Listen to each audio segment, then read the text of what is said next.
Bihari Madhava Radha Madhava Kunja Bihari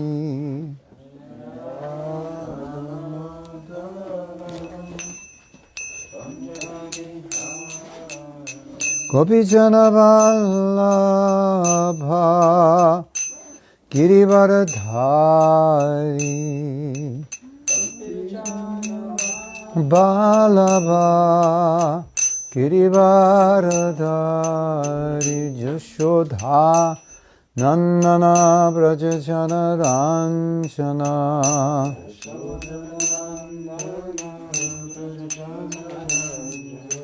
Jashodha Nandana Brajajana Ranjana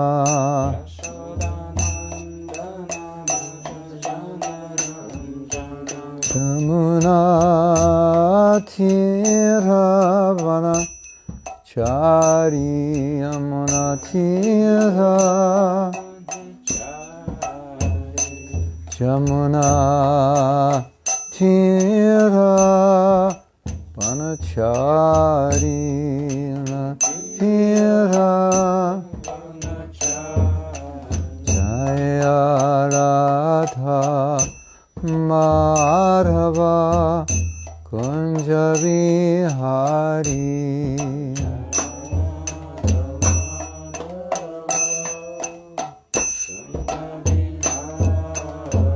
Jaya Radha Madhava Kunja Bihari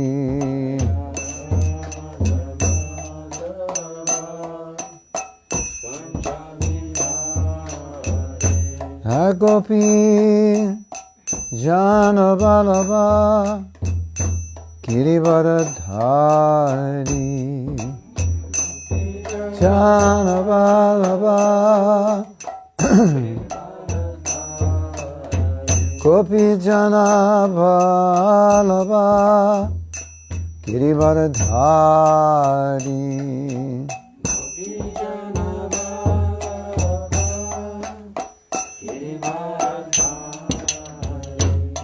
Shothanandana Brajajana Ranjana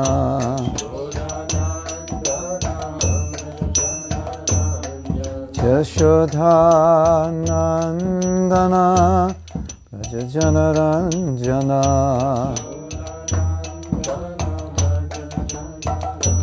Yamuna Tira Vanachari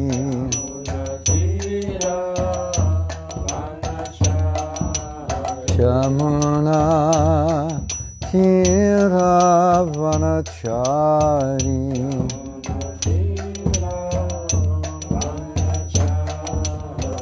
Jaya Radha Madhava Kunja Bihari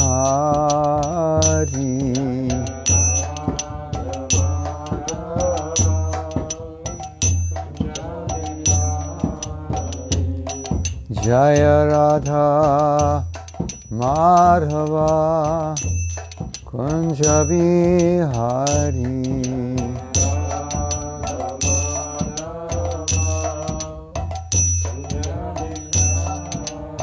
Jaya Radha Madhava Kunja Bihari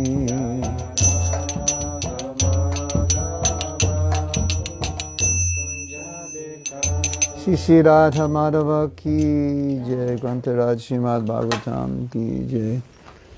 Jai Go Premanandi Hari Hari Bo. Om Namo Bhagavate Vasudevaya.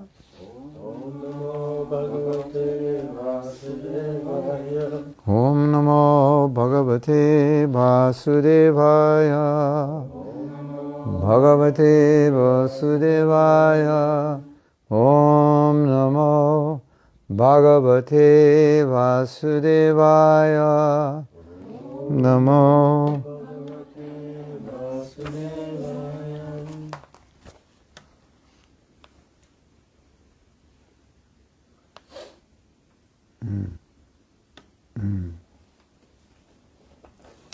Hare Krishna. So, today, we're going to read one of my favorite verses. I have not yet revealed to the world that this is my favorite verse. It is being revealed today. Today is, what's the date today? 6th. July 6th. We're in Amsterdam, 2023. This is Srimad Bhagavatam, 3rd Canto, Chapter 2, Text 23. And this chapter is entitled Remembrance of Lord Krishna. And it's a brief explanation. Well, this is interesting. It's a brief explanation in the 2nd canto of all Krishna's, the major pastimes. So we were talking yesterday whether we could read all about Krishna's pastimes because we could misunderstand them. So here's a brief explanation early on in the Bhagavatam. So this is, you could say, preparing us to understand more about Krishna. So I'll read the word meanings, you can repeat.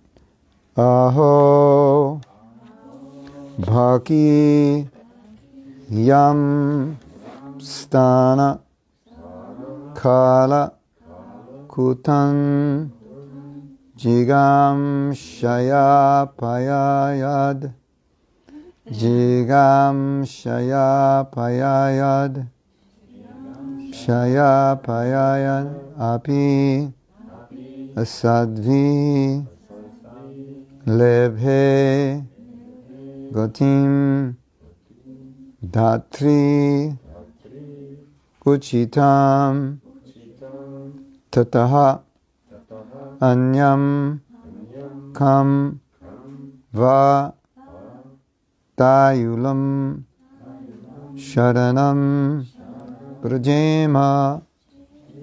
So, I'll just read the verse. Aho Bhakiyam Stanakalakutam Jigam Ashaya Payayad Apyasadvi Lebhe Gatim Dat Ruchitam Tatonyam Kambhadhayalum Sharanam Brajema.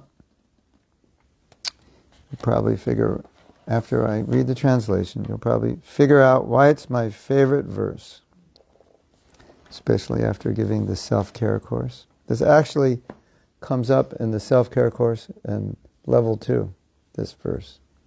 If you were there, maybe you didn't realize it, or maybe you did.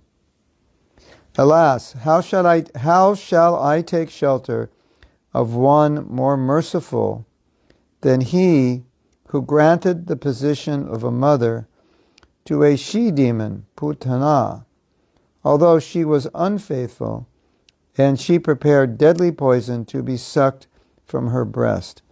So most of us know the story, but we'll just relate it briefly. When Krishna's mother and father, Vasudeva and Devaki, well, before he was born, on their wedding day, their brother, who was the king of Mathura, Kamsa, wanted to take them home. And I believe it was Narada Muni who told King Kamsa. King Kamsa heard from the sky an omen. And the omen said, Kamsa, you're a fool, because the 8th child of your sister is going to kill you. So the sister Devaki's on the chariot. His brother-in-law, Vasudeva's on the chariot. And when he heard the omen, he pulled out his sword to try to kill his sister. And Vasudeva said, look, I'll give you the 8th child, you don't have to worry, it's just like, how can you believe this? It's just like, let's deal with it later. And he convinced him, but Kamsa later changed his mind, and unbelievably, well, maybe it's not unbelievable, he killed all the children of Devaki, and then Krishna arranged that when the 8th child was born, he was the 8th child, and he left. Like, it must have been the day he was born, he was taken away, because they were afraid Kamsa would kill him. And his sister, who was born elsewhere, was swapped. And so Kamsa was frustrated, so he didn't really, and then he found out, oh right, yeah, Krishna is now in Vrindavan, so thinking that Krishna was going to kill him, he thought, well, if I kill Krishna first, he can't kill me. So that was his basic meditation. And he used to be thinking of Krishna all the time. He would have nightmares that Krishna's going to kill me. He was very Krishna conscious in the wrong way. He was Krishna conscious, but out of anger, not out of love. But he was always thinking of Krishna. But he was getting purified anyway. But it's said that you should think of Krishna, and if you can't think of him out of love, you can think of him out of anger. At least you think of him, you'll get purified. So he was thinking of Krishna out of anger and fear. So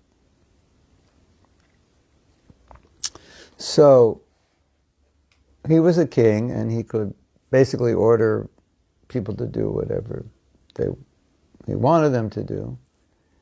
And it's kind of like, a political thing. When you're behind a candidate, it's like any stupid thing the candidate does, you get behind it. Does that happen in this country? Or I guess everyone's. Yeah. So, it comes as men. And plus, he's probably maintaining these people. And many of these people had mystic power, so they could take on different forms and manifest various powers. Now, I have to tell you something. Witches actually exist. Witches flying on the broomsticks at Halloween. That's not entirely a fable. I was in a class and Prabhupada said they exist. There's some, different powers different people have. You might have nice witches and you might have evil witches. So, Putana was actually a witch. And so, she was the wicked witch of India at that time. And so, Kamsa said, I want you to kill Krishna. So they made a plan that by her mystic power, she would become this very beautiful woman and walk into the palace. And she was so beautiful, like, she just walked in and like nobody said anything. Like, I guess they thought she just belonged there, So it's some kind of bewildering power. If a woman is extremely beautiful, it's just like, it's kind of like she can do whatever she wants and everybody allows it. So she walked in and she said she wanted to breastfeed. That's kind of interesting, right? She's like, who is she? Like, does anybody know her?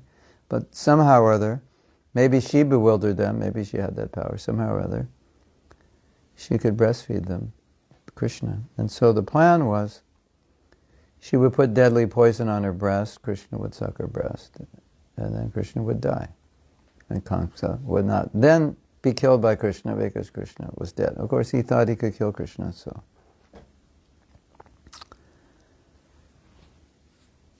So, anyway, as the story goes, as we know, Krishna sucked out the poison, it didn't kill him, and he sucked out her life, and she died instead of him.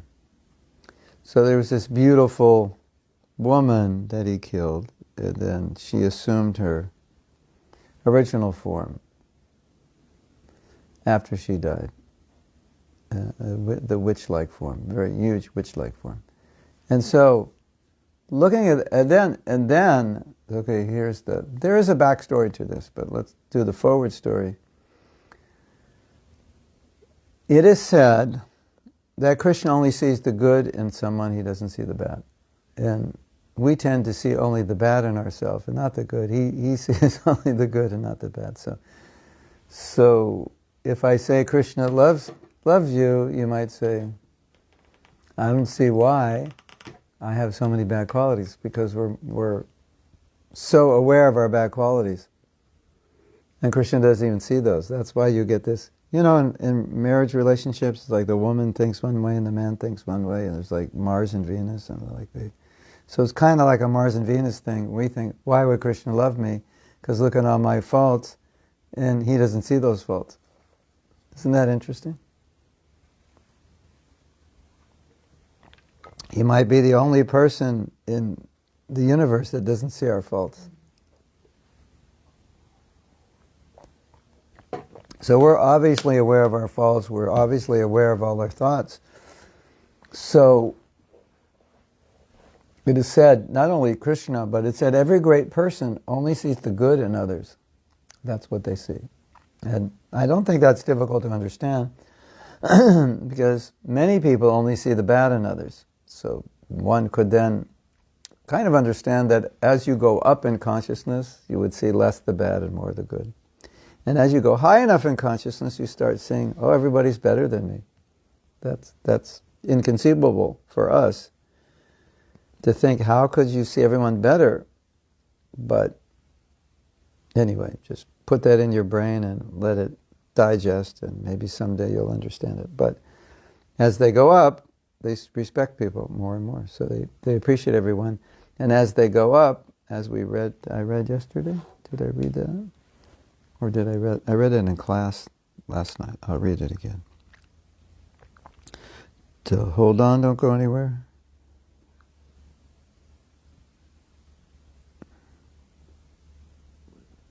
The more you advance, the more you realize how advanced you are not. So it's the more you go up in Krishna consciousness, the more you see the good in others, and you think, oh, they're better than me. It's just the nature of advancement in spiritual life, that you just don't notice that there's anything wrong with anybody. And if you go high enough, inconceivably, if you go high enough in Krishna consciousness, you'll think everyone is better than me. Of course, if you have severe case of low self-esteem, you'll also think like that, but it's different. It's not from spiritual advancement, unfortunately. I mean, the effects will be different, for sure. But anyway, the point is, Krishna sees the good, and that's how great persons see. They always see the good, they don't see the bad. So Krishna sees the good, and so he thought, oh, here's this woman, Putana, and she's coming like a mother to offer me her breast milk, even though she's trying to kill me. Well, that's like a side issue. She's trying to kill you. Yeah, whatever. No. But she was trying to feed me her breast milk. That's what Krishna saw. So we're not trying to kill Krishna.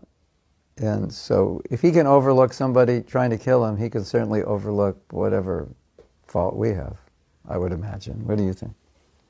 Probably, right? So Krishna thought, this is my mother. She's a mother, a wet nurse, like a mother, and so I've killed her, but I will liberate her, and so in the spirit, I will give her a position in the spiritual world, because here she was serving me like a mother. I'll give her a position in the spiritual world as a mother. So she was liberated in the spiritual world, in the motherly rasa. So, when you think of that verse, you say, alas, I'll read the verse again, now it'll make more sense. How shall I take shelter of one more merciful than he, who granted the position of a mother to a she-demon, although she was unfaithful, and she prepared deadly poison to be sucked from her breast. Unfaithful means she was cheating him. Like, who else do you want to worship? Like, who else in the universe is going to grant you, is going to bless you, and you come and try to kill them? Now, this is a side point, which I find extremely interesting, is that somehow or other, I don't know the history, I haven't studied it, I can imagine I know a little of the history, I can imagine that Christianity has evolved this idea that if you don't surrender to God, you'll go to hell. For a long, long time. Forever. Okay, so some scholars say that was not what Jesus taught. I would not imagine he taught that. And they said that he actually taught reincarnation, but they felt that if people believed they had another life, they would just not be serious about their spirituality, so they decided, well, just tell them you have one life.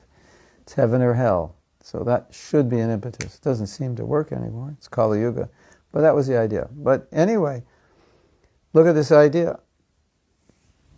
Here's God, and you have to accept and surrender His Son, and if you don't, He'll send you to hell.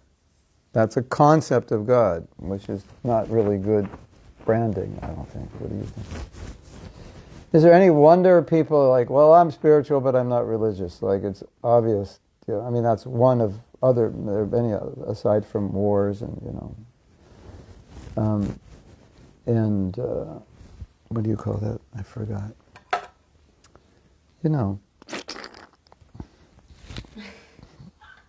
What the jihad and, what's the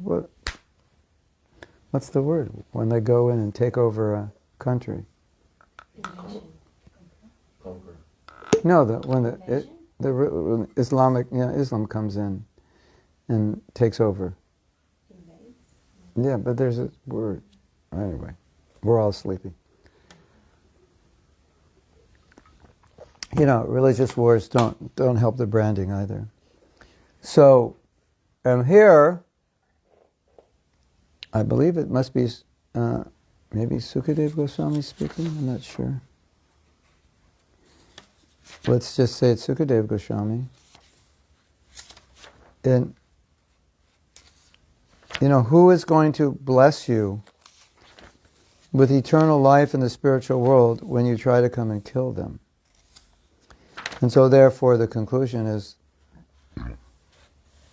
who else should I take shelter of? One who is so merciful. Just trying to see who spoke this. Uddhava.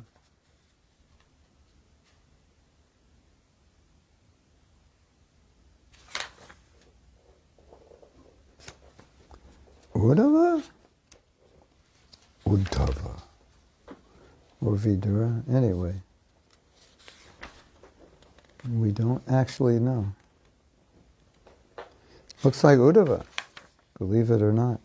So, Uddhava is a great friend of Krishna. This makes sense.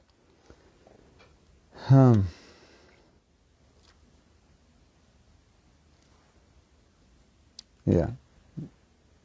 So, ladies and gentlemen, will you find... okay, I have to make a disclaimer. This idea about Jesus is obviously bogus. He wouldn't do that. He's also as merciful as Krishna. Every devotee represents the mercy of Krishna, so they're as merciful, but even sometimes more. So Krishna is accepting someone who's trying to kill him and blessing her.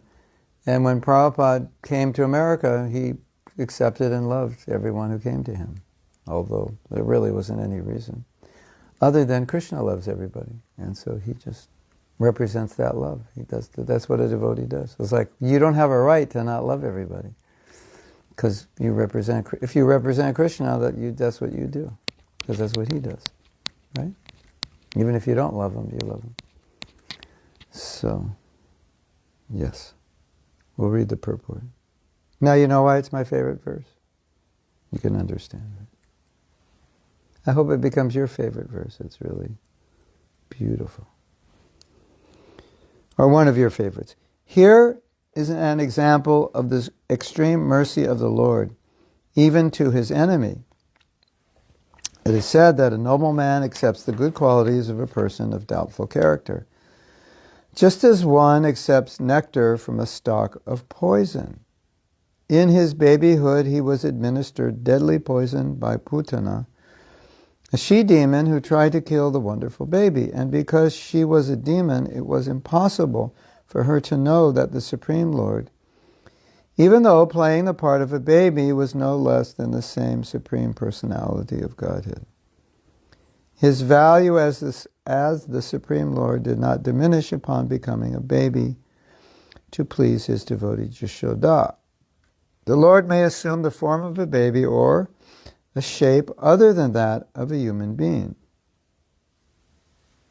But it doesn't make the slightest difference. He is always the same supreme.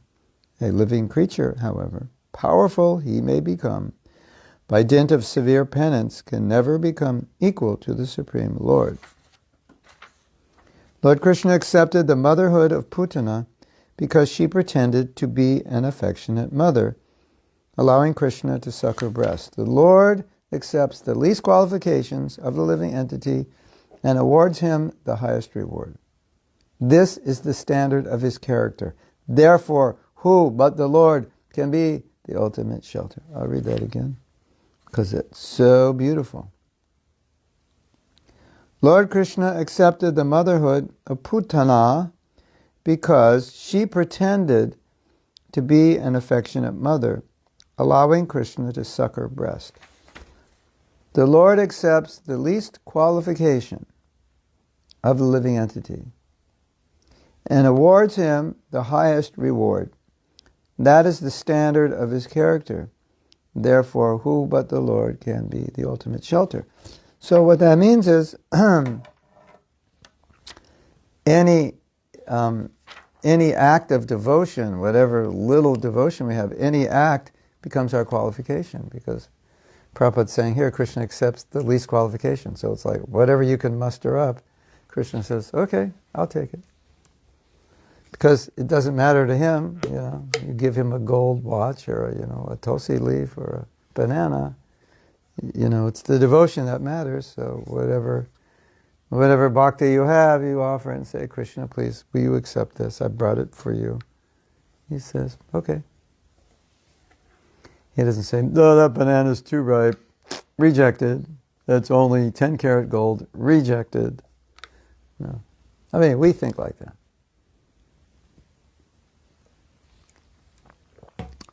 So what it means is, one doesn't have to be materially qualified, and the qualification is just the desire to please Krishna. That's basically it. That's all. That's it's all about. And so if you have that desire, that's it. Little desire, Krishna, please accept it. And if you don't have that desire, then at least if you have the desire to have that desire, that's also okay. And if you don't have that desire, at least if you have the desire to have the desire to have the desire, then it's okay. So Krishna's, he's not hard to please, that's the point. So in discussing this topic in the past, many of us have come to the conclusion that when we become Krishna conscious, we have to deal, some of us, not all of us, but some of us were not that religious, but some of us have to deal with preconceived ideas of God from other religious traditions. Also, preconceived ideas of authority, because if your experience of authority is not good, tend to think because God's the supreme authority, it's like that. It's going to, it's similar. So,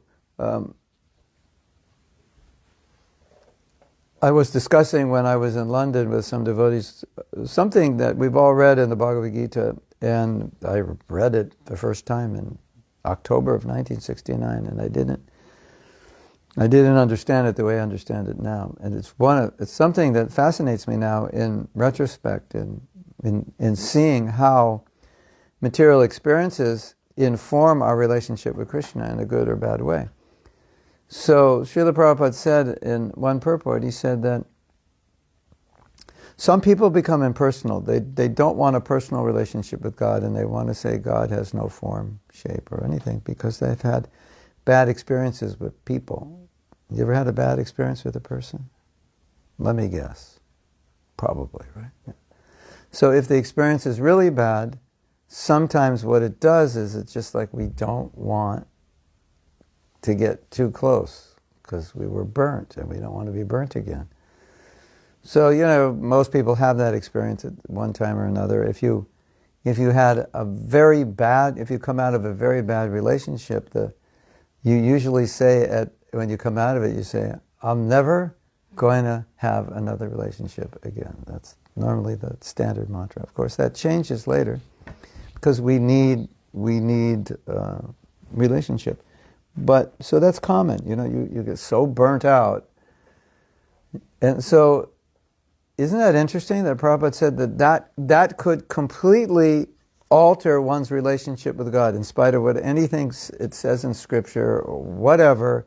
That experience could make one say, no, I don't believe God's a person. Because if he's not a person, we don't have to worry about this.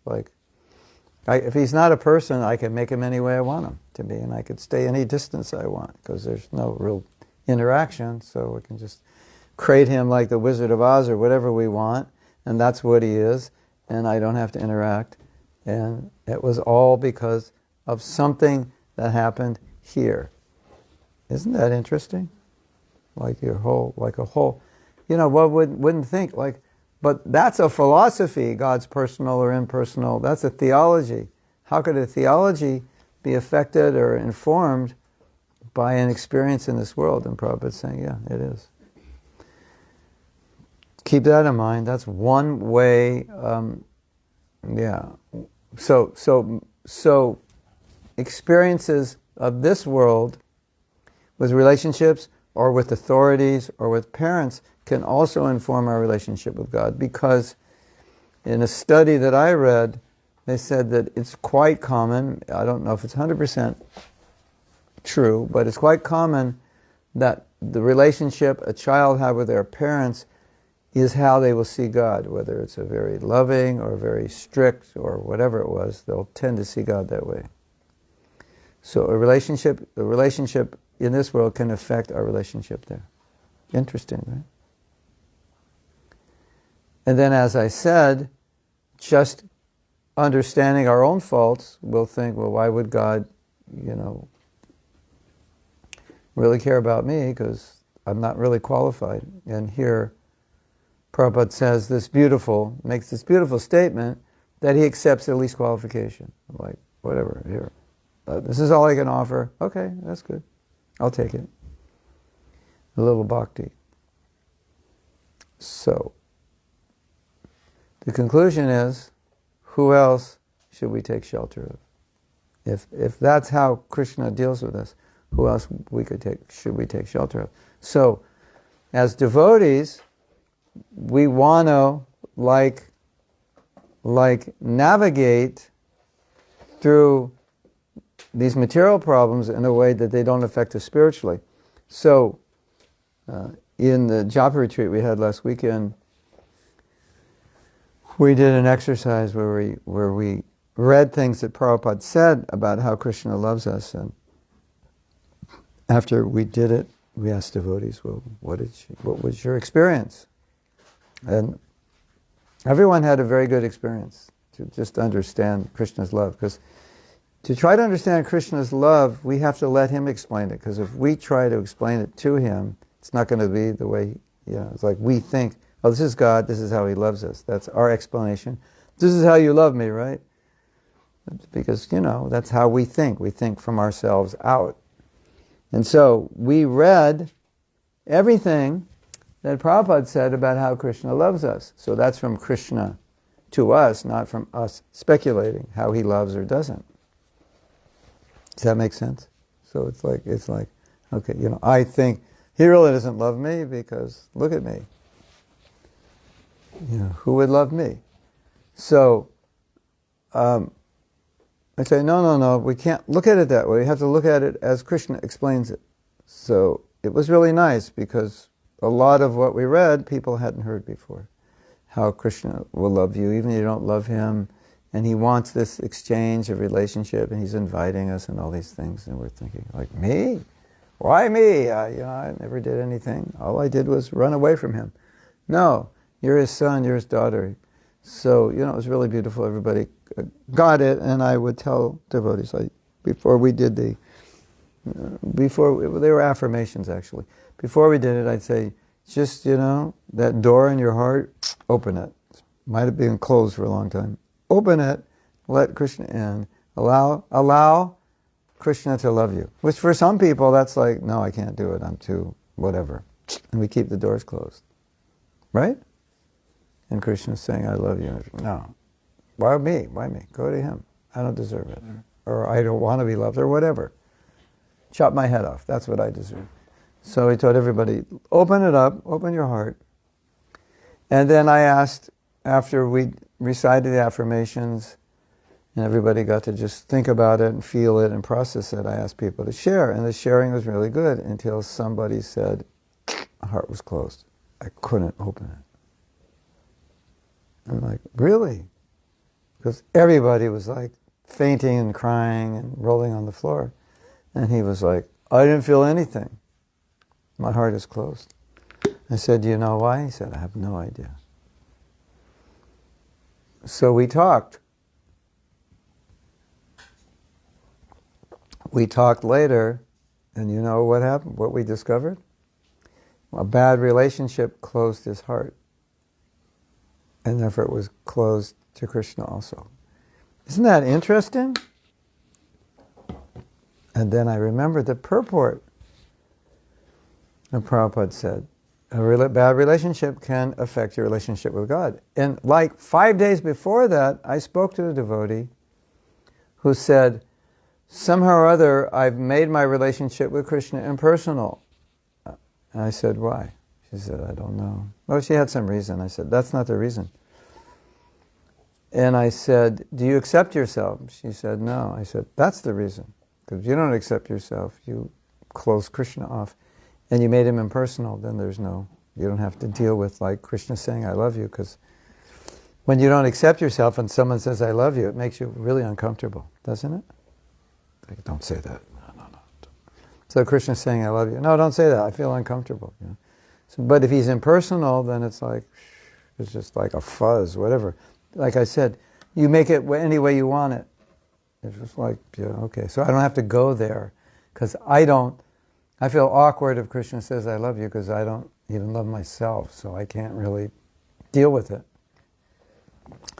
So we spoke about it, and she hadn't realized that. And after I had spoken with her, it became obvious that was a problem. And when I told her that was a problem, she was like, oh my God. And she wrote me back. And after we talked, she said, that was like amazing. I never realized that. And I was thinking, yeah, that's amazing to just have witnessed that, that way of growing up where she shut down. Now she shuts down to Krishna. She can't open to Krishna because she shut down. So, it's just something to think about. Like if I'm shut down, maybe I can't open to Krishna. And the same devotee, he said something also, which is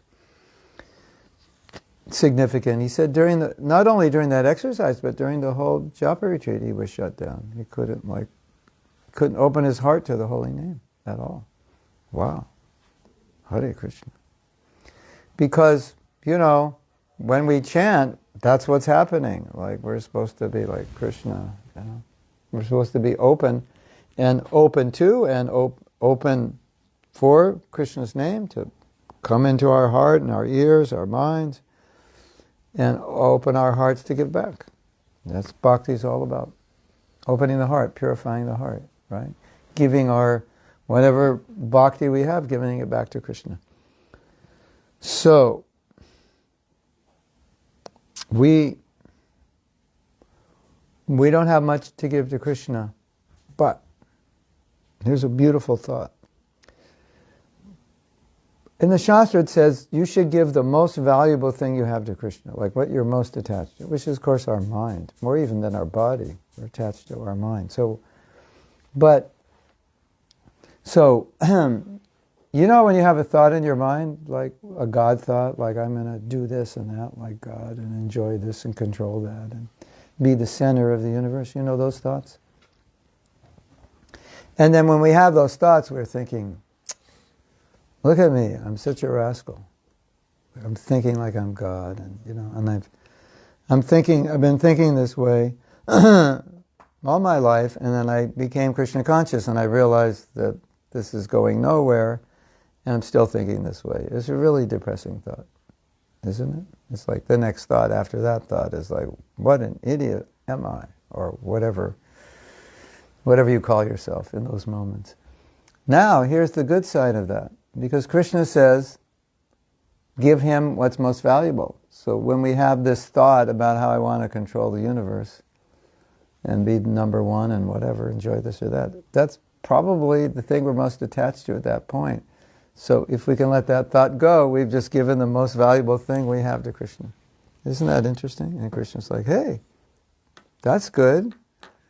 You have this desire and you decided, I'm going to not do that because that does nothing for our relationship. And therefore, that's like, you get bonus points from Krishna. It's like that's so sometimes our bhakti comes in a strange way, where our bhakti is, we just give Krishna, here's my material desire, I'm not going to pursue it, I'm just going to throw it in the toilet, and that's our service. Isn't that interesting? So that even the negative becomes an opportunity to do devotion. That's how easy Krishna makes it. Of course, chanting his name is easy, because you can do it anywhere, anytime, and you don't have to have any prerequisite qualification. So, the only thing that makes bhakti difficult is us. There's nothing else difficult about it. So I think that's an extremely important point. If we ever say bhakti is difficult, we're making it difficult in our mind, or we're not contextualizing it not contextualizing it as to what it can bring. You know, like if you ever look at a product and say, that's expensive. You know, like every computer is like 600 euros and that one is 1,800 euros. Well, that's expensive. And they explain what that computer does. You know, like it can do 1,000,000 things at 100 times the speed of the other computers, and the resolution is greater, and it's got this port and that port, and it can only run this software, and you're like, oh, now I understand why it's 1,800. It should actually be about 3,600 with all those features. So the same way with bhakti. Bhakti is difficult. I say, wait a minute. Look, you realize what you're getting, right? Like you're getting an eternal relationship with the Supreme Person. Like, you know, that does take a little work, you know, after a quadzillion number of lifetimes in competing with him. You know, there's like some reconditioning. It's going to take a little time. And all you have to do is have a little sincerity and follow a few principles, and then you realize, oh yeah, that's easy. Krishna's made it really easy. And it is often said Krishna will never ask you to do something you can't do. So he's made the process easy for most people. Most people can do this, right? Most people can get some water and put it on the altar and say, Krishna, here's some water. Can you accept it? It's not that hard, right? Internally, we may have resistance to do anything for him. That's another thing. But that was my point, that at least physically speaking, it's not difficult. So the only person who makes it hard is ourselves. Other than that, Krishna's like, here, just offer me a leaf, fruit, flower. Just with a little bhakti, I'll take it. You know, that's it. You're good. We have a relationship. Yeah. Chant my name. You're in. You know, we're connected. Chanting's not a process. It's a relationship. You say my name, I'm there. You call my name, and I'll be there. Yes? If your heart is closed during that process, though, will it still help to open it, or is that more an internal thing that you should work to? Both. Now, here's the bad news. No, it can open, but depending on why it's closed, it may close more as you, like, let's say you've been burned out in relationships, and you're like, in any relationship that's like, this distance is okay, but when it gets this close, you just go, you push it away, right? So it could be that when you do bhakti, it's like you get to an uncomfortable point and you shut down. It's possible. Or I can even start in the beginning. So the more I'm doing, it's like in the relationship. Sometimes it happens that a person's so afraid of getting close that there's, even when the relationship is perfect and it's sweet, they back off because it's getting too close for comfort. So that could happen spiritually. You know, you're doing bhakti and it should open your heart and Krishna's coming in and you're like, oh. A lot of people get wet feet because they realize that I can't be God anymore. So it may not be like what we're talking about, some past bad experience. It may just be like, oh, this means he's like, I have to do what he wants instead of what I want. So that can get scary sometimes. Unless you're experiencing the bliss and the ecstasy, it's not scary. But if you're like kind of observing it and not experiencing it so much, or you have something's going on where you're like, I can't let go of this independence. I can't let go of my, control or, my need to be God. And it's like it confronts you. And you could run away from it. It could happen. Even though you're doing the process. But that, you could say that's part of the purification. And most likely you'll realize what's happening and you'll come back and face it. But until you go through a purification process on some level, you may not even realize these things. And then when you confront them, it's like, oh, yes. The other side is that some people go through it and that they don't want to be independent anymore because it created so many problems in their life. It's like, you want to be God today? You go, yeah, that'd be cool. All right, make sure all the planets are, working and, fulfill the billions of people are praying to you, simultaneously. How does that move you? Does that move you about that? Then he becomes God for the day. And what happens? You can't handle it? Yeah. So, So, there's two ways of answering your question. One way is the answer is, yes, it will get better because that's the theory.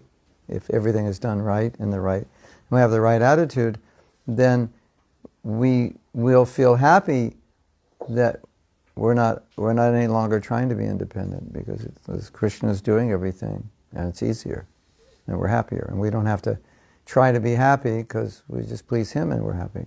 So that's easy, It's just when the false ego comes and it's like, oh, I'm not God. I don't know if I'm ready to not be God. Even though I'm not, I don't know if I'm ready to accept it fully, what it means. So then the heart could close. The more you're getting purified, the more it could reject it. And sometimes both happen. It opens and closes. Depending on, what road we're on that day, But at a certain point it'll stop happening because your satisfaction and your happiness and everything will just be so much better when you let go that you don't want to get it back. You're just like, I let go of it. I'm better. I'm not going to go grab that back again. No way. But it has to be, this experience has to be consistently good, and then at some point it's like, yeah, why would I go back? Because that's going to look really bad. But, if you hesitate, then you don't get, the problem is when we hesitate, we don't get the full experience. And then if we don't get the full experience, then we're like, I don't know. Maybe not. When you have the full experience, then you won't doubt it. So you need faith to get to that point, as you need faith for anything, because faith just means I believe this is worth doing.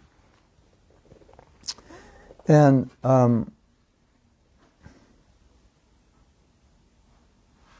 it's nice. It's nice to know that there are billions of people before us that did this, and we're way better off than the average person today.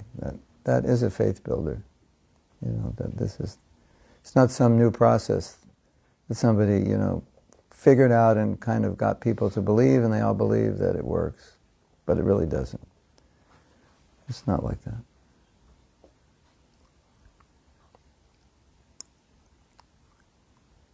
Yes? So, are there gradations that Krishna is being pleased? So he is being pleased with the smallest, but so is it actually more that we are pleasing ourselves when we want to elaborate, when we want to get more, please Krishna more, because he's satisfied already with the smallest? Yeah. That's our devotion, for sure. Just because he's satisfied that you distribute one book doesn't mean you should not try to distribute 1,000. He'll be more satisfied. But if you try to distribute 1,000 and you only distribute 2, he'll be just as satisfied as if you distributed 1,000, because it's the effort it's the effort. Yeah. And it's also bhakti to think, oh, maybe I could distribute 1,000, but you could never say you never figured out how to do it, but you're always thinking.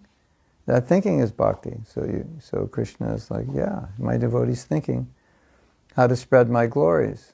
And so you think, and you say, I can't, I just don't know how to do it. So you distribute 100 or something. But Krishna's as satisfied as if you did 1,000, because that was your intention. You know the story of the Brahmin who was cooking sweet rice in his mind. So for Krishna,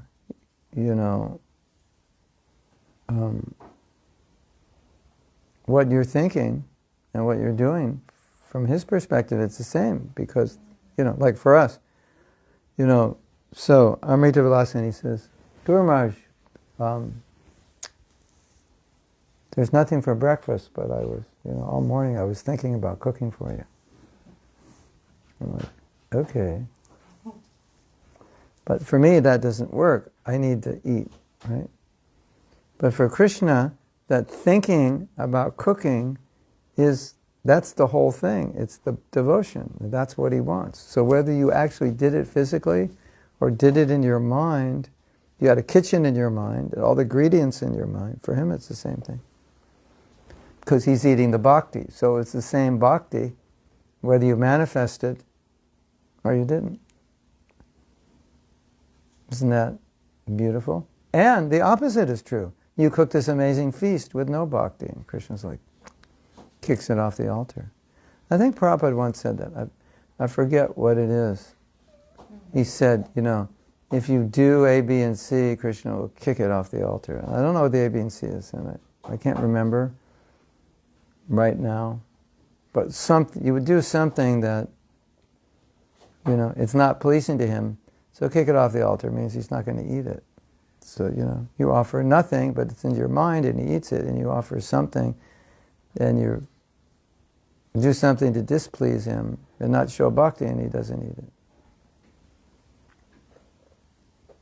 it. So that's why even thinking about doing service that you can't do, maybe I would like to, but right now I can't, that's Krishna accepts it as if you've done it. Planning it out. It doesn't mean we shouldn't do it someday, but it just shows that that's the bhakti part of it. Nice, huh? Yes? When Putana tried to poison Krishna, and she got this benediction, but she can't poison Krishna, she can't do any harm to him. And there is example that devotee also who is spiritual advanced, he doesn't see bad qualities, and it doesn't affect him. So does it mean he is also emotionally, psychologically very strong, and all these things, they just don't work on him, anger of other persons and so on? That could be, but it also could be that at a certain point, when a devotee is transcendental to the effects of the material world, then he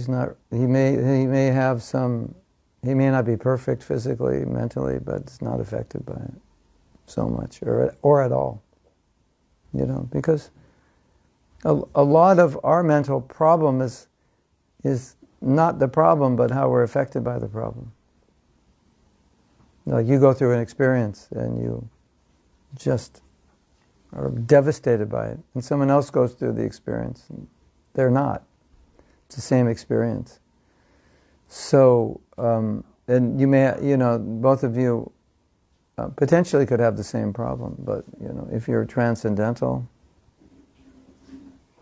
then even, it's not exactly practical, it's a more philosophical discussion. Look at Prahlad Maharaj. Look what his father did. His father tried to kill him. Not, the Bhagavatam shows, I think, 8 ways, but in other scriptures there's more than 8. He was just trying to kill him in different ways. And what was his reaction? He was not doing therapy after that for trauma. And talk about trauma, that's pretty traumatic, You're trying to be killed. Right? So, Prahlad was saying, if Krishna wants to kill me, he will. If he wants to save me, he will. So he wasn't worried. It's like, whatever Krishna wants, That's it. Whereas an ordinary person would be, probably traumatized for life and never be able to heal that, Right? So, that's one sense because they're not affected. Or maybe they come with some emotional problem, but when they become transcendental, it's just like, pay attention to it. It's like it doesn't affect them so much. Or like Prabhupada was not that healthy, but he was more energetic than the healthy devotees that were 50 years younger than him. How did that happen? Because physically, to examine him, he had diabetes and he was older and so forth. But energetically, he was sleeping less and doing more. So it's just like he had the problem, but it wasn't affected by it. So it's not necessarily that you wouldn't have a problem, but you just wouldn't be affected by it at all or very little. What also can happen is, as you progress, you become more humble, which means you become more able to see what's wrong with yourself, and which allows you to start healing yourself, because a lot of times we don't even know what's wrong. And we don't want to know what's wrong, because we want to think we're perfect, or we're great, or whatever, or we're just, we're good at hiding from ourselves. So as you become more pure, that could happen also, that you just become more realistic about your problems, and you acknowledge them. And Krishna can inspire you how to heal. So that can happen also. So it depends on the person and the degree, or what is it that they're dealing with. At the same time, we can say that everybody has a nature, personality and nature, that doesn't change that much. But it just becomes purified. So maybe your nature is to be very angry, and you become a pure devotee. You will only be angry when someone's attacking the devotees or attacking Krishna. Other than that, you're not angry. Whereas before, you're angry at everybody and everything all the time. So it can happen like that, but that anger is still there because that's your nature. You have a body that's full of heat, pitta. And pitta people tend to be angry. They're just hot. So, or whatever the reason may be. So that can happen also. And, with questions like this, Prabhupada was really looking at, whatever. It's just like, how can you serve Krishna the best? And,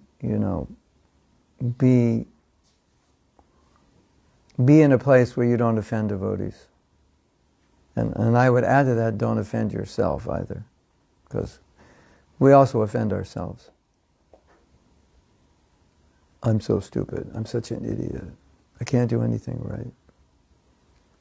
So that's also, if you said that to another person, that would be offensive. If you say it to yourself, it's offensive.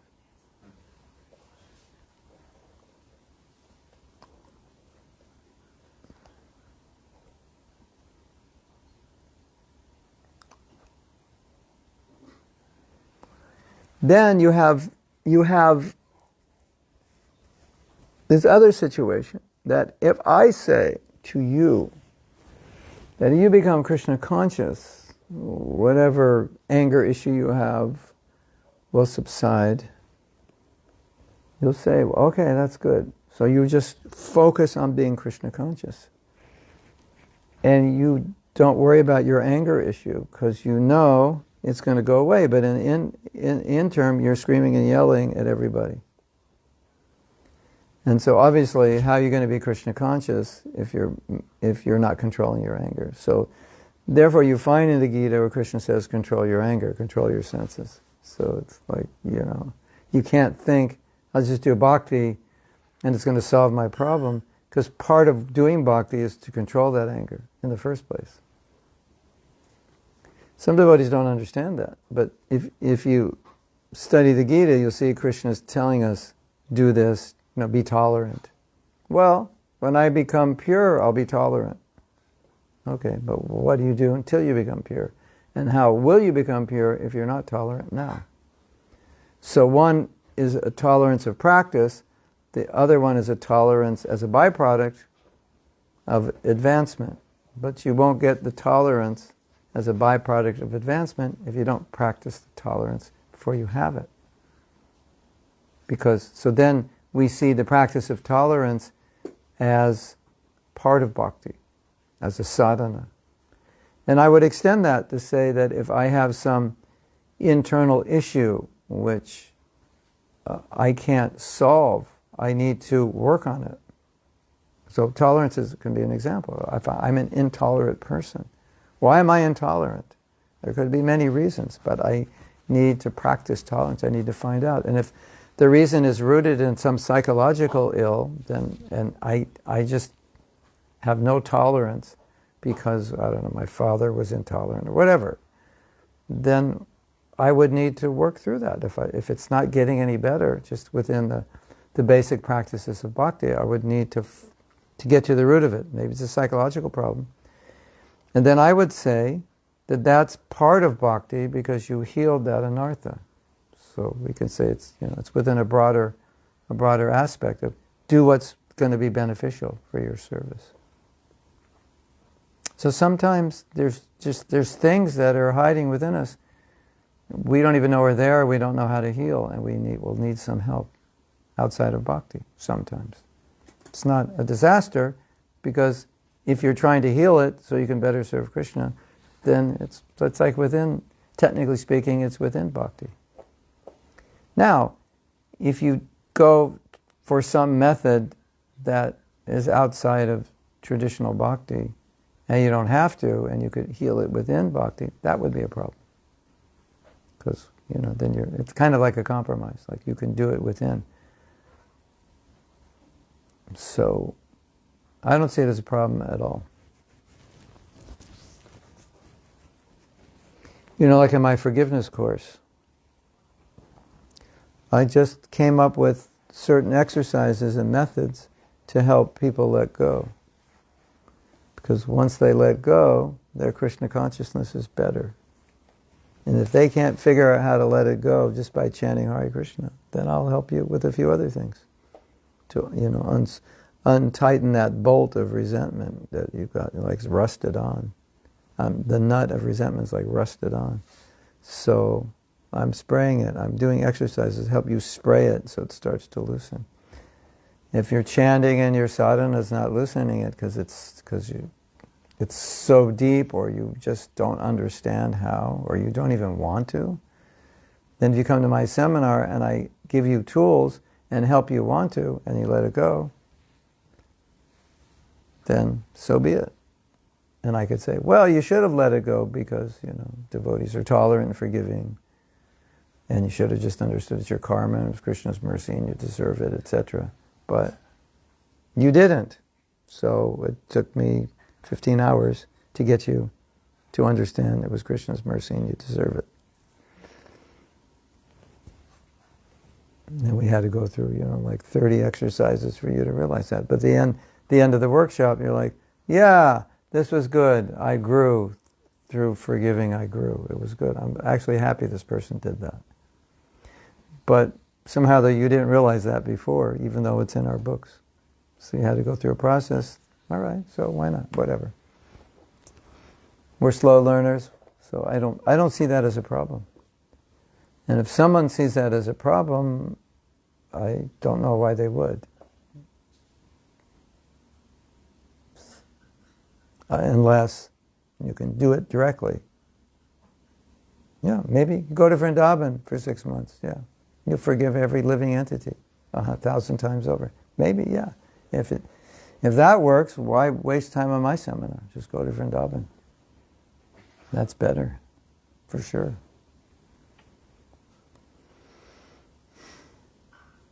When the Shastra says that you will develop all good qualities when you become pure, the connotation is not to practice those qualities, which is, of course, one of the ways you develop a good quality is to practice it.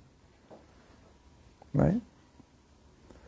So if you have an anger issue, then I say, well, every time you get angry, do some loving action to that person. You say, okay, that's a good idea. And then you tell me a week later, say, oh, that really works well. Every time I get angry, I decide, what could I do that's loving to that person I'm angry with? And that subsides my anger. So that's good. So it keeps you in the mode of goodness, and that preserves your bhakti. But someday, when you become pure enough, that anger is going to subside because you're no longer connected with the mode of passion and ignorance anymore.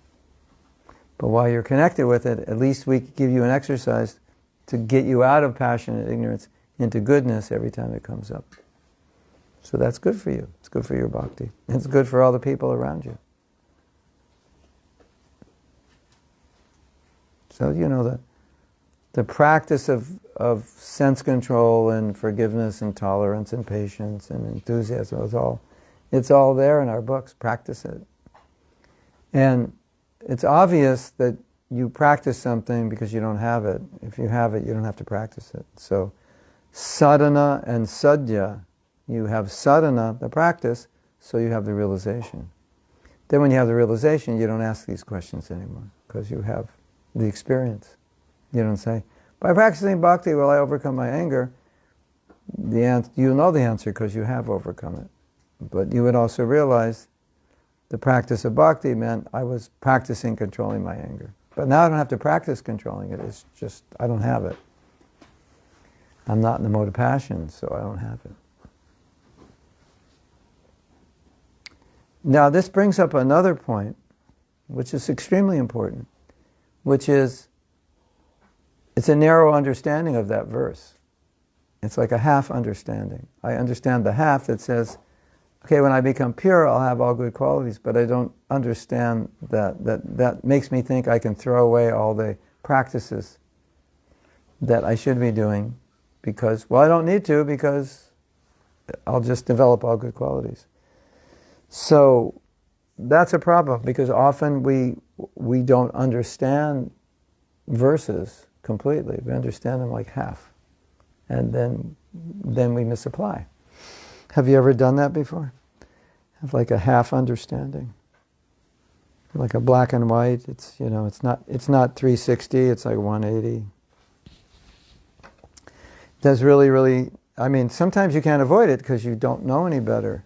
But if ever you read a verse and it appears to say something and you feel, I don't think this is right, it doesn't make complete sense, it probably means that you didn't understand it correctly. But you just make that assumption. It's like, do you ever read a verse and it makes you feel weird? Like, this doesn't feel right. It can't mean what I think it means because this isn't right. And so try to study and say, does this mean this? I don't think it means this. And try to study, and then you'll see, oh yeah, Krishna's saying here, control your senses, control your anger, be tolerant. Oh. So if I do that, then I'll be Krishna conscious, and then automatically I'll be tolerant and equal poison. Oh, okay, now I understand. But if you just look at it, no, just do bhakti, all good qualities will develop. And we don't understand part of bhakti is to practice those good qualities that you want to develop. So, that kind of makes more sense. So, go with common sense. And when you misunderstand something, you're trying to understand it, go with what makes sense to you and what you understand now, and try to understand it from that perspective. That's usually a better way than coming up with an understanding. Have you ever heard a class and someone says something and you're thinking, that doesn't make sense? And they're just quoting the verse, right? So you can't argue with them. He's just explaining the verse, except he's really explaining half an understanding of the verse. Maybe he's a younger devotee, he doesn't understand the other half. But, whenever that is spoken and you feel that way, that's probably what's happening. There's half an understanding. I was in a class once, and a devotee, it was one of these half-understanding classes, and you couldn't fault it because everything he said was what Prabhupada said. But everyone left the class feeling uncomfortable, like it was kind of like, he didn't say anything wrong, but I feel like I don't feel good. And one devotee said, yeah, it sounds right, but feels wrong. So yeah, it sounds right, you serve Krishna, all the good qualities will develop. We see that. Devotees become renounced, they develop so many good qualities. But we see so many devotees don't develop all good qualities, at least not in the first few years or the first few decades. They develop some, but not all. So then it's like, well, what does this verse mean? But someone's saying that, and you're feeling like, no, I don't see that. So you're thinking in your mind, there's got to be more to this than just what they're saying, because we don't see that all of that's happening. And then there's another point. Then you read this verse. There's a verse in the Bhagavad Gita that says there's so many qualities of devotee, but of all the qualities, surrender is the number one, most important quality. So then you can read elsewhere where it's said that if you're surrendered, that's like you have all good qualities, even though you don't, because you're surrendered. That's like the ultimate quality. Yeah. So what's the good of having 100 million good qualities and you're not a devotee? So that's another way of understanding that verse. Oh yeah, one who gives their life to Krishna, that's the best quality. So kind of like all good qualities, because it's the best quality. Yeah. But it's a broader understanding. So, sounds right, feels wrong. Have you ever been in a class like that? Sounds right, feels wrong. Yeah. So, you'll need to clarify for yourself why it feels wrong. Fill in the blanks.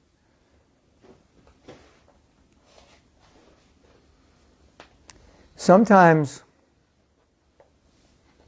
here, for another answer, he's asking, will like psychological issues get resolved in bhakti? I think one of the things we see, which is very, very sad, is that sometimes psychological problems make it difficult to have good relationships. Or maybe a better way of saying it, sometimes psychological problems kind of guarantee you'll have bad relationships with some people, and sometimes with everybody. There are devotees I know who have bad relationships with 100% of the people they have relationships with.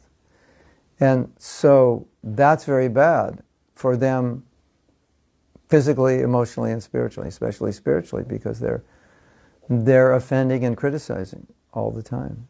And sometimes it's not really a spiritual weakness, because those are very good devotees. They're really strict. Have you seen that? Like super strict and super offensive. So it's not like they're really offensive spiritually, it's a psychological problem that's causing it.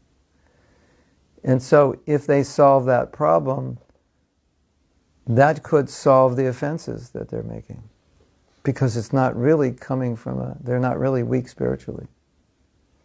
Isn't that interesting? I've seen that many, many times. And it's very sad. We learn from them or avoid them? Both. Sometimes you don't have to avoid them, and sometimes you do, because you'll start offending them because they'll be offending you. So so let's say someone has an issue and it's causing them to be very offensive to other devotees, then it would be really good if they could resolve that issue. What's causing that? Especially if it's not like you're not doing bhakti well, you're doing it really well. So it must be something else. So they get some help, they realize what it is. And now they're nice with devotees, they have good relationships. That's important, isn't it? Rather than spend their whole life offending devotees and just thinking, well, I chant Hare Krishna, so if I offend you, it's your fault. Because, I chant 16 rounds, you don't, so my offenses are, valuable for you. And you have no right to defend yourself because I'm a better devotee. That can happen. You could think like that.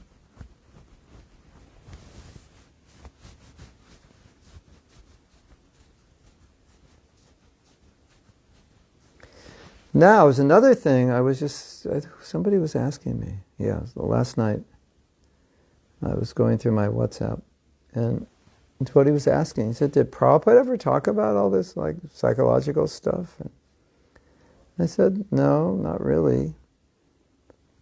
His solutions were always, just chant Hare Krishna without offense and follow the principles. And I thought, wait a minute. If you look at his letters are full of down-to-earth practical stuff and bordering psychology. It's sometimes not even bordering it, sometimes directly. But he wasn't a psychologist, and we weren't as crazy then as we are now. Our craziness is just we took too much LSD, but now it's like life is making people crazy. Bad families. There was no divorce when I grew up. It was illegal. So no one came from a divorced family. We didn't have to deal with that, the social, there wasn't all this comparison social stuff. And it was much different. So even though we were hippies, it was kind of just a facade, a frustration, but the good, intelligent people from good families. So, I thought, if you go through Prabhupada's letters, you'll find a lot of stuff like you should do this and that. And you could say, well, why should I do that? I should just chant Hare Krishna. But, there's relationship, things you need to know about relationships and other social issues. So Prabhupada would give that information because, we were all 20 years old and the oldest person in the movement was 28 or something.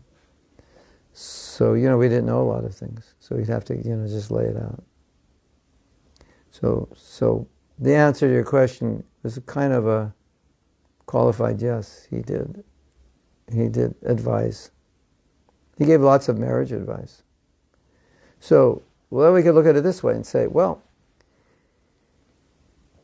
one would think that if one is a sincere devotee, now one follows the process of Krishna consciousness, they would have a good marriage. One would think like that, right? It would make sense.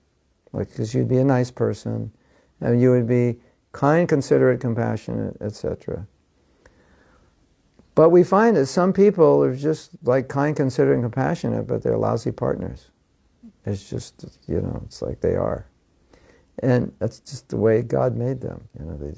They don't work well in relationships. So if they want to get married, they need to learn how to make some adjustments and understand themselves and so many things, right? Otherwise, it's just they weren't, they want a relationship, but they don't really cut out naturally for good relationships. So I think every devotee will say, yeah, that makes sense, because we all have that experience, and so many married couples will go to seminars and read books on marriage and oh, I didn't know that, that's a really good one, And they'll realize there's so many things they didn't know that they can learn. So, and no one will say, that's a problem. If the advice is good and it helps, someone might say, but generally devotees wouldn't. So just the practice of Krishna consciousness could be all a couple needs, and with some couples it's not enough, and with some couples it makes it worse.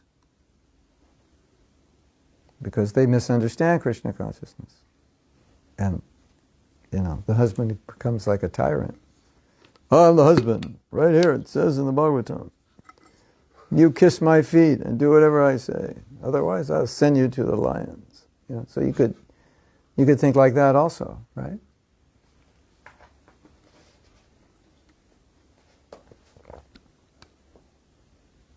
But that's usually because you already think that way, and you're just trying to use the Shastra to validate something that you want to do.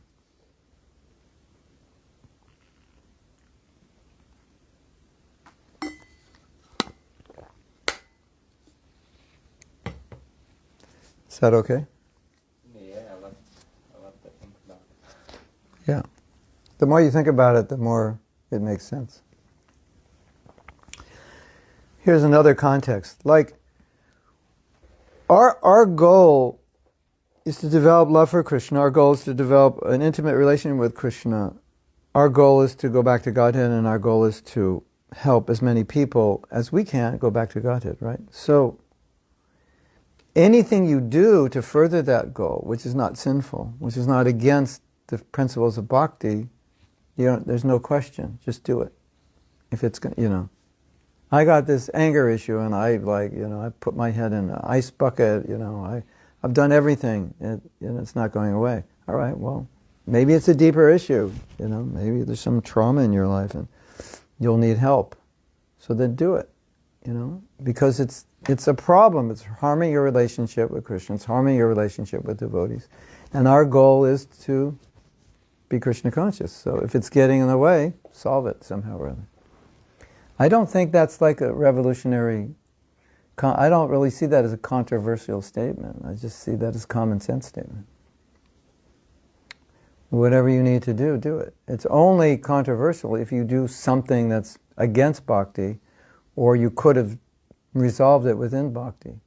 But maybe that's true, you could have, but you didn't know. Nobody showed you how. You couldn't figure it out. Okay. And so you resolved it, and you come back, and you're fine. You don't get angry anymore. Like, was that a problem? That, you went to a therapist? Maybe you could have done it. 64 rounds, maybe that would have done it. That would have been better. But whatever, you're better now, and you did it to help your bhakti. So because your motive was pure, there was nothing sinful you did. So now, occasionally people will do processes that make them weird and crazy. That's a fact. They'll do some kind of... it's not common, but I've seen it. And the devotee comes out and they're like never the same again. And they go on the periphery of bhakti and they have very weird ideas and like that. So, I think that's the concern. There may be some process that like disrupts your orientation. And you come out on the other end like really offensive. So that could happen.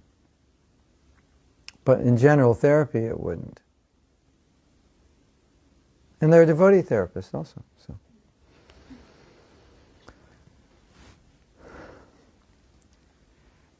But I believe, I have a lot of faith in the Paramatma therapy.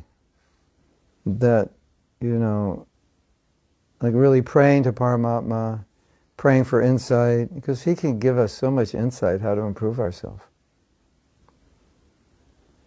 Paramatma therapy, yeah. Just start a company, right? You help people take guidance from Paramatma because he can guide us in so many ways. Correct? So, that's there. I have so much experience of that. We all must have experience of that. We have a problem, and it's just like Krishna goes, this is the problem, and this is how to solve it. Like, oh my God. Exactly, oh my God. Yeah, God gave you. Exactly. And, it's like, wow. Now I think this way, and by thinking this way, I don't have that problem. That was Paramatma.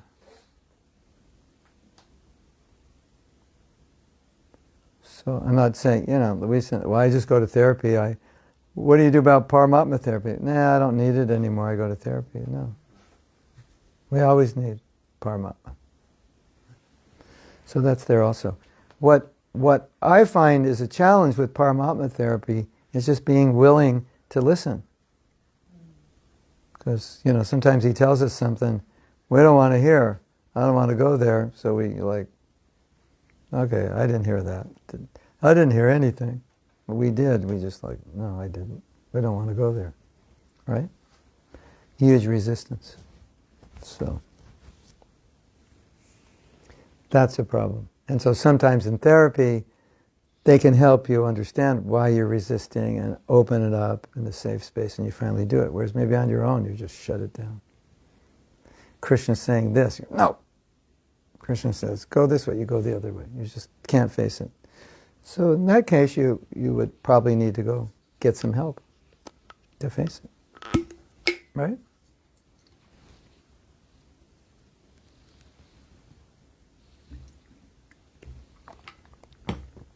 We have the example, 2 birds in a tree, right? So the soul and Paramatma, and he's always talking. Sometimes the bird turns away, sometimes he turns towards the other bird. Hare Krishna. Anything else? They have questions on, what do you want, Facebook? They have questions? Chat? There's no chat? There is no questions. Okay. Are you all sleeping out there? No questions. Normally on Zoom, half the class is just answering their questions. But maybe they think because it's for you and not for them, they can't ask. Okay. You can ask tomorrow. Okay. Srila Prabhupada ki jai, Sai Go Premanandi, Hari Hari Bo. Krishna Badaya, Krishna Prashnaya Bhutale.